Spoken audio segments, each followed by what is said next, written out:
പാലക്കാട് ജില്ലയിലെ ലക്കിടി എന്ന പ്രദേശത്ത് ഒരു റെയിൽവേ സ്റ്റേഷൻ രൂപപ്പെട്ടു വന്നതിന്റെ പിന്നിൽ ഒരുപാട് ചരിത്രകാരന്മാർ ഉദ്ധരിച്ച പ്രധാനപ്പെട്ട ഒരു ചരിത്രമുണ്ട്. അത് പാണക്കാട് കുടുംബവുമായി ബന്ധപ്പെട്ട ഒരു ചരിത്രമാണ്.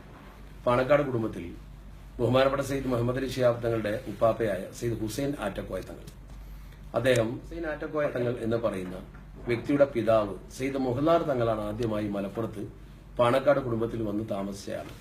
സത്യത്തിൽ ഈ പാണക്കാട് കുടുംബത്തിന്റെ ആദ്യം ഈ കേരളത്തിൽ വരുന്ന റസൂലുള്ളാഹി സ്വല്ലല്ലാഹു അലൈഹി വസല്ലം തങ്ങളുടെ കുടുംബ പരമ്പരയിലെ പ്രധാന കണ്ണി ബഹുമാനപ്പെട്ട ഹുസൈൻ ശിഹാബുദ്ദീൻ എന്ന് പറയുന്ന മഹാനായ ഒരു പണ്ഡിതനായിരുന്നു. സയ്യിദ് ശിഹാബുദ്ദീൻ അലിയുൽ ഹദർമി എന്നാണ് അദ്ദേഹത്തിന്റെ പേര്. അദ്ദേഹം കോഴിക്കോട്ട് വന്നു. കോഴിക്കോട്ട് നിന്നും അദ്ദേഹം വളപട്ടണത്ത് പോയി താമസമാക്കി. കാരണം വളപട്ടണത്തുകാർ കണ്ണൂർക്കാർ അദ്ദേഹത്തെ കാലിയായി കൊണ്ടുപോയി. അദ്ദേഹം അവിടെ ജീവിച്ചു, അവിടെ മരിച്ചു.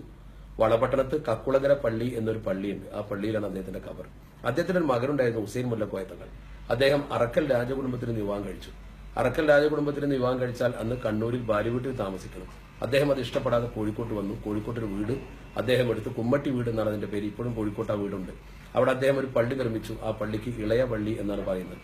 ഇളയ എന്ന പേര് വരാൻ കാരണം അന്ന് അറക്കൽ കുടുംബത്തിന് വിവാഹം കഴിച്ച ആൾക്ക് ഇളയ രാജ എന്ന പേര് കൊടുത്തു. ആ പേരിലാണ് അദ്ദേഹം അറിയപ്പെട്ടത്. അദ്ദേഹം കോഴിക്കോട് താമസിച്ചു. ഹുസൈൻ മുല്ലക്കോയ തങ്ങൾ. അദ്ദേഹത്തിന്റെ മകനാണ് സെയ്ദ് മുഹ്ലാറുൽ ഹദർമി. അദ്ദേഹം മലപ്പുറത്ത് നിന്ന് വിവാഹം കഴിച്ച് മലപ്പുറത്ത് വന്ന് താമസമാക്കി. അദ്ദേഹത്തിന്റെ ഖബർ ഇന്ന് മലപ്പുറം വലിയ പള്ളി ശുഹദാക്കളുടെ ഖബർസ്ഥാനിൽ അദ്ദേഹത്തിന്റെ ഖബറുണ്ട്. അദ്ദേഹത്തിന്റെ മകനാണ് സെയ്ദ് ഹുസൈൻ ആറ്റക്കോയ എന്ന് പറയുന്ന പാണക്കാട്ടേക്ക് മലപ്പുറത്ത് മാറി താമസിച്ച പ്രഗത്ഭനായ തങ്ങൾ.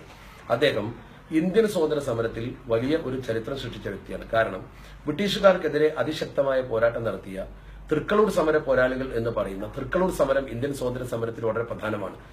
സർ വില്യലോകന്റെ മലബാർ മാനുവലിൽ അതേക്കുറിച്ച് വളരെ വിശദമായി പറയുന്നുണ്ട്. ഈ വില്യലോകൻ അടക്കം പറയുന്നത് അന്ന് തൃക്കളൂർ സമരത്തിന് നേതൃത്വം കൊടുത്ത കൊളക്കാടൻ കുട്ടിയാസനും അദ്ദേഹത്തിന്റെ കൂടെയുള്ള 11 പേരും ഈ 11 ആളുകൾക്ക് ബ്രിട്ടീഷുകാർക്കെതിരെ സമരം ചെയ്യാൻ ഉറുക്ക് കൊടുത്ത് സഹായിക്കുകയും പ്രാർത്ഥിക്കുകയും ചെയ്തു എന്നതാണ് അദ്ദേഹം ചെയ്ത പ്രവർത്തനം.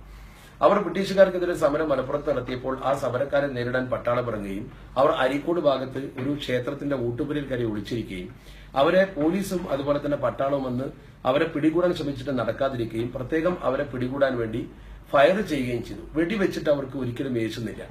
വെടിവെച്ചിട്ട് ഉണ്ടകൾ വ്യതിരിച്ചു പോകുന്നു എന്നല്ലാതെ അവർക്ക് ഒരിക്കലും ഏശുന്നില്ല. ഇതിന്റെ പേരിൽ വലിയ ഒരു ചർച്ച നടക്കുകയും അവസാനം കുർട്ടീസ് എന്ന് പറയുന്ന ഒരു ഉദ്യോഗസ്ഥനെ മദ്രാസിൽ നിന്ന് കൊണ്ടുവരികയും അദ്ദേഹം ആദ്യമായി വ്യാവസായിക ആവശ്യത്തിനും അതുപോലെ തന്നെ യുദ്ധാവശ്യത്തിനും വേണ്ടി ആദ്യമായി ഡൈനാമിറ്റ് എന്നൊരു സാധനം ഇന്ത്യയിൽ ഉപയോഗിച്ചത് ഈ തൃക്കളൂർ സമരത്തിലാണ്. ഡൈനാമിറ്റ് ഉപയോഗിച്ചുകൊണ്ട് ഈ ഉദ്യോഗസ്ഥനെ പ്രത്യേകം കൊണ്ടുവന്ന് ഡൈനാമിറ്റ് ഉപയോഗിക്കാൻ അദ്ദേഹത്തിനാണെന്ന് പ്രാവീണ്യമുള്ളത്. അദ്ദേഹത്തെ ഉപയോഗിച്ചുകൊണ്ട് ആ കെട്ടിടം തകർത്തപ്പോൾ ഈ കൊളക്കാടൻ കുട്ടിയാസനും അദ്ദേഹത്തിന്റെ സഹപ്രവർത്തകരും മരണപ്പെട്ടപ്പോൾ അവരുടെ ശരീരത്തിലുണ്ടായിരുന്ന ഉറുക്ക് എടുത്ത് പരിശോധിച്ചപ്പോൾ അത് ബഹുമാനപ്പെട്ട പാണക്കാട് ഹുസൈൻ ആറ്റക്കോയ തങ്ങൾ എഴുതി കൊടുത്തതാണ് എന്ന് ആ ഉറുക്കിന്റെ രൂപം കണ്ടപ്പോൾ ആൾക്ക് ബോധ്യമായി. സ്വാഭാവികമായും ഇത് മനസ്സിലാക്കിയ അന്നത്തെ അഹമ്മദ് കുരിക്കൽ എന്ന് പറയുന്ന ഒരു സർക്കിൾ ഇൻസ്പെക്ടർ, അദ്ദേഹം പോലീസിൽ ജോലി ചെയ്യുന്ന ആളായിരുന്നു. അദ്ദേഹം ബ്രിട്ടീഷുകാരുടെ ജോലിക്കാരനായിരുന്നു.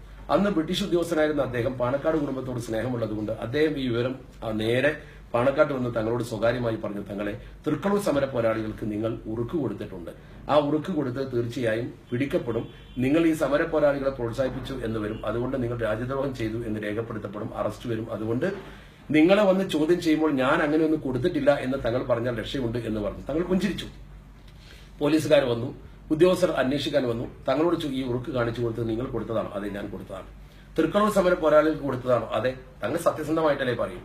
അങ്ങനെ തങ്ങളെ അറസ്റ്റ് ചെയ്തു ഹുസൈൻ ആറ്റക്കോയ തങ്ങളെ നേരെ വെല്ലൂരിലേക്ക് കൊണ്ടുപോകുന്ന വഴിക്ക് അദ്ദേഹം വാഹനത്തിൽ ട്രെയിനിൽ സഞ്ചരിക്കുന്ന സമയത്ത് ഏതാണ്ട് ഈ സ്ഥലത്തെത്തിയപ്പോൾ, ഒറ്റപ്പാലത്തെ ഈ പ്രദേശത്തെത്തിയപ്പോൾ അദ്ദേഹം നമസ്കരിക്കാൻ വേണ്ടി സമയമായി, എനിക്കിവിടെ നമസ്കരിക്കണം, വുദു എടുക്കണം എന്ന് പറഞ്ഞു.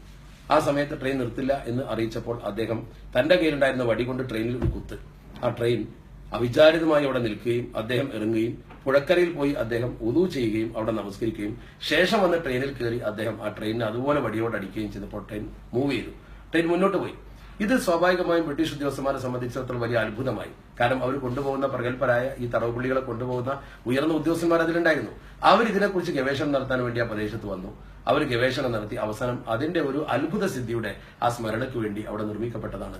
അങ്ങനെയാണ് അവിടെ ലക്കിടി എന്ന ഈ സ്റ്റേഷൻ രൂപപ്പെട്ടു വന്നത് എന്ന് ചരിത്രകാരന്മാർ പലരും എഴുതിയ പുസ്തകത്തിൽ ഞാൻ വായിച്ചിട്ടുണ്ട്.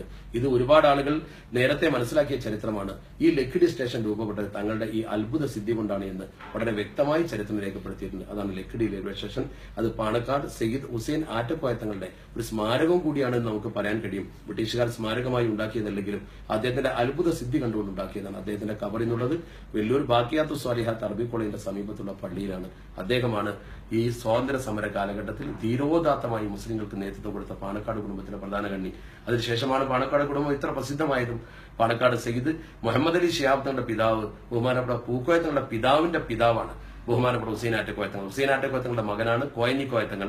കോയഞ്ഞിക്കോയത്തങ്ങളുടെ മകനാണ് പാണക്കാട് പൂക്കോയത്തങ്ങൾ. പൂക്കോയത്തങ്ങളുടെ മക്കളാണ് ഇന്നുള്ള പാണക്കാട് സയ്യിദ് മുഹമ്മദ് അലി ശിഹാബ് തങ്ങളടക്കം മരിച്ചുപോയ ശിഹാബ് തങ്ങളുടെ സഹോദരങ്ങളടക്കമുള്ള ആളുകൾ പൂക്കോയത്തങ്ങളുടെ മക്കളാണ്. പൂക്കോയത്തങ്ങളുടെ പിതാവിന്റെ പിതാവാണ് ഈ ചരിത്ര പുരുഷൻ. ഈ ചരിത്രം വ്യക്തമായി നിങ്ങളോട് കൈമാറാൻ അവസരം കിട്ടിയത് ഞാൻ സന്തോഷിക്കുന്നു. അസ്സലാമു അലൈക്കും.